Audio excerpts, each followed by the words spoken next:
মৃত্যুর পর মৃত ব্যক্তির পাশে বসে কোরআন তেলাওয়াত করার বিধান কি? অহংকার থেকে কিভাবে বেঁচে থাকা যায়? এরপরে বিশেষ কোনো আমল আছে কি? একাকী নামাজ পড়ার সময় কেরাত পড়ার বিধান কি? ঠোঁট না নেড়ে কেরাত পড়লে কি সালাত আদায় হবে? নামাজ কখন পড়া উত্তম? ওয়াক্ত শুরু হলে নাকি আজানের পর? ঠিক হয়েছে, এখন এই মেয়ের সাথে কথা বলতে পারবো? হায়েজ অবস্থায় মৃত ব্যক্তিকে গোসল দেওয়া যাবে কিনা?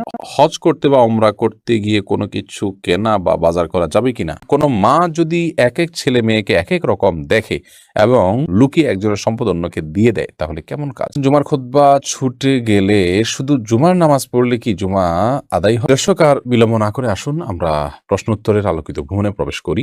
জহিরুল ইসলাম আপনি লিখেছেন, কাপড়ে মজি লাগলে কি কাপড় নাপাক হয়ে যায়? কাপড়ে মজি লাগলে করণীয় কি? কাপড়ে মজি লাগলে অবশ্যই নাপাক হবে, যে জায়গা লাগবে সেটি। মজি বা ওয়াদি এই দুটি পদার্থ মূলত বীর্যপাতের আগে যে আঠালো পানির মতো আপনার জিনিস বের হয় এটিকে মজি বলা হয়, আর পেশাবের সাথে কোত দিলে যে সাদা পদার্থ বের হয় সেটিকে ওয়াদি বলা হয়। এই অনেক সময় হচ্ছে প্রেশারের কারণে বের হয়, এটা চাপের কারণে কারো বের হয়, অসুস্থতার কারণে। তো মজি বা ওদি এগুলো নাপাক, এগুলো যদি লাগে তাহলে শরীর বা কাপড় যে জায়গা লাগবে ওই জায়গাটা ধুইতে হবে, পরিষ্কার করতে হবে। এমনি রফিকুল ইসলাম আপনি লিখেছেন, একাকী নামাজ পড়ার সময় কেরাত পড়ার বিধান কি? ঠোঁট না নেড়ে কেরাত পড়লে কি সালাত আদায় হবে? না, সালাত আদায় হবে না। আপনাকে ঠোঁট নাড়তে হবে। ঠোঁট যদি আপনি না নাড়েন তাহলে সেক্ষেত্রে সালাত আদায়ের জন্য যে কেরাত পাঠের আবশ্যকীয়তা সেটা আদায় হবে না। মনে মনে পড়লেন সেটাকে তেলাওয়াত বলা হবে না, কেরাত আপনাকে পড়তে হবে। নবী করিম সাল্লাল্লাহু আলাইহি ওয়াসাল্লাম বলেছেন, লা সালাতা লিমান লাম ইয়াকরা বিফাতিহাতিল কিতাব, যে ব্যক্তি সূরা ফাতিহা পাঠ করেনি তার সালাত হবে না। তাহলে এখানে পাঠ করতে বলেছেন তিনি। আপনি যদি মুখ না নাড়েন, ঠোঁট না নাড়েন, জিহ্বা না নাড়েন, তাহলে তো পাঠ হলো না,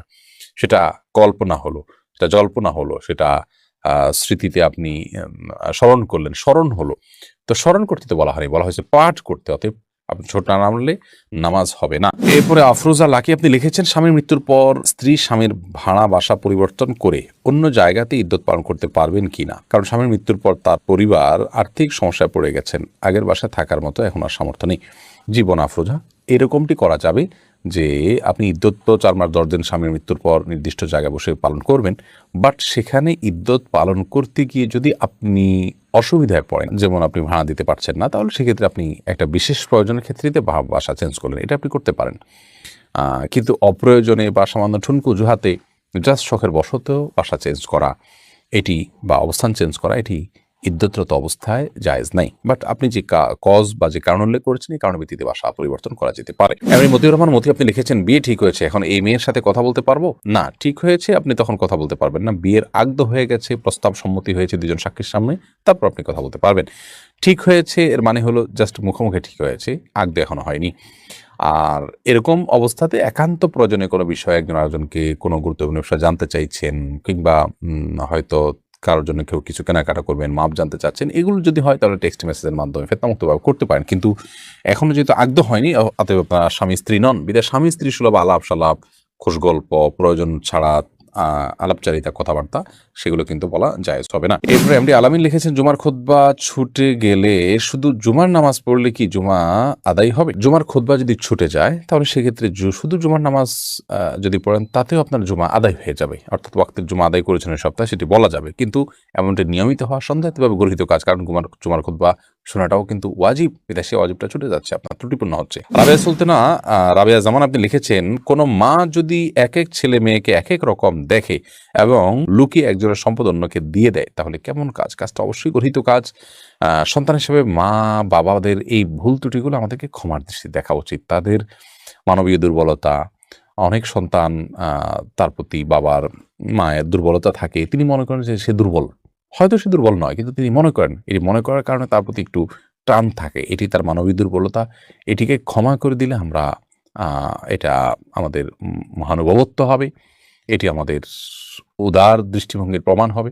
কিন্তু তাদের জন্য কাজটা অবশ্যই গুনাহের কথা, তারা এটার জন্য আলাদা জবাবদিহি করতে হবে যদি তারা বেইনসাফি করেন। নবী করিম সাল্লাল্লাহু আলাইহি ওয়াসাল্লাম স্পষ্টভাবে বলেছেন যে ইআদিলু বাইনা আওলাদিকুম, ইত্তাকুল্লাহ ওয়াদিলু বাইনা আওলাদিকুম, তোমরা আল্লাহকে ভয় করো এবং তোমাদের সন্তানদের মধ্যে সমতা বজায় রাখবে, তাদের প্রতি জুলুম করবে না, অবিচার করবে না। বিদেশি বিষয়ে আমাদেরকে মাথায় রাখতে হবে। আরমান হোসেন আপনি লিখেছেন, হজ করতে বা উমরা করতে গিয়ে কোনো কিছু কেনা বা বাজার করা যাবে কিনা? যেমন স্বর্ণ কেনা করা যাবে, কোনো অসুবিধা নেই। হজের সফরে গিয়ে কেউ যদি কোনো বাণিজ্য করেন, শুধু ব্যক্তিগত ব্যবহারের জন্য স্বর্ণ কেনাই নয়, যদি কেউ বাণিজ্য করেন সেটাকেও আল্লাহ রাব্বুল আলামিন জায়েজ রেখেছেন। কোরআনে কারীমে সুস্পষ্টভাবে এই বিষয়ে আয়াত রয়েছে। বিধায় এটি মৌলিকভাবে কোনো নাজায়েজ কাজ নয়। আমরা অনেকেই এটাকে নাজায়েজ কাজ মনে করি বা মনে করি যে সেখানে বোধহয় কোনো কিছু কেনাকাটা যায় না। এটি ভুল ধারণা। আপনি কেনাকাটা করতে পারেন। তবে হ্যাঁ, এটা ঠিক যে সেখানে গিয়ে অনেকে কেনাকাটাকে এমন গুরুত্ব দেয় যে তার মূল কাজ কি কেনাকাটা না হজ বা উমরা সেটা নিয়ে সন্দেহের মধ্যে পড়ে যেতে হয়। আল্লাহ মাফ করুক। সেরকমটি তো অবশ্যই আপনার এই পবিত্র সফরের সাথে যায় না। সেটি আমাদের মাথায় রাখতে হবে। আপনি জাহিদুল ইসলাম আপনি লিখেছেন, হায়েজ অবস্থায় মৃত ব্যক্তিকে গোসল দেওয়া যাবে কিনা? উত্তর হলো দেয়া যাবে, দেয়া যাবে না ব্যাপারটা এরকম নয়। তবে অন্য লোক থাকলে সন্দেহাতীতভাবে তারা দিবেন। আর মৃত ব্যক্তিকে যদি হায়েজ অবস্থা থেকে গোসল দেন, গোসল হয়ে যাবে। আমি সিয়াম এখন আপনি লিখেছেন, অহংকার থেকে কিভাবে বেঁচে থাকা যায়? এবারে বিশেষ কোনো আমল আছে কি? অহংকার থেকে বেঁচে থাকার জন্য টাকলু নিচে পোশাক পরবেন না।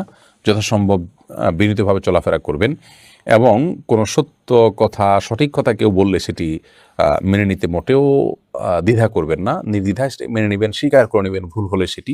এগুলো হলো নিজের অহমিকাকে, দম্ভকে চূর্ণ করার জন্য অন্যতম একটি মাধ্যম। আর কাউকে তুচ্ছ জ্ঞান করবেন না, কাউকে তুচ্ছ তাচ্ছিল্য করবেন না। সবাইকে সম্মান দিবেন, শ্রদ্ধা করবেন এবং মনে করবেন যে তিনি আমার চাইতে ভালো হতে পারেন একজন ইমানদার হিসাবে।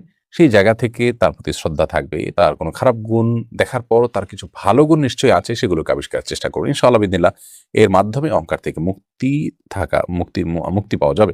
এর পাশাপাশি নবী আল্লাহর কাছে দোয়া করবেন, আল্লাহুম্মা জাআলনি ফি আইনি সগীরা ওয়া ফি আয়ুনিন নাসি কাবীরা। আল্লাহ আমাকে মানুষের চোখে আপনি বড় করে দিন, বাট আমার নিজের চোখে আমাকে নিজেকে আপনি ছোট, আমি সাধারণ, এই বিষয়টিকে আপনি আমার কাছে প্রতিভাত করে দিন। এরকম দোয়া করবেন। এরপর মেহেদী DIRI দেখে আপনি লিখেছেন, মৃত্যুর পর মৃত ব্যক্তির পাশে বসে কোরআন তেলাওয়াত করার বিধান কি? মৃত ব্যক্তির পাশে কোরআন তেলাওয়াত করার বিশেষ কোনো প্রয়োজনীয়তা নেই। কোরআন তেলাওয়াত যিনি করবেন, জোরে জোরে যখন তেলাওয়াত করি তখন আমরা জীবিত মানুষকে শোনাবো, মৃত ব্যক্তিকে তার শোনাতে পারবো না।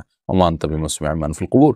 যার কারণে মৃত ব্যক্তির পাশে বসে কোরআন তেলাওয়াত করতে হয় এরকম কোনো নির্দেশ কোরআন হাদিস আমাদেরকে দেয়নি। মৃত ব্যক্তিকে দ্রুততার সাথে গোসল দিয়ে জানাজা দাফনের মাধ্যমে তাকে বিদায় জানাতে হবে। সেটি হলো কোরআন এবং হাদিস কর্তৃক নির্দেশনা।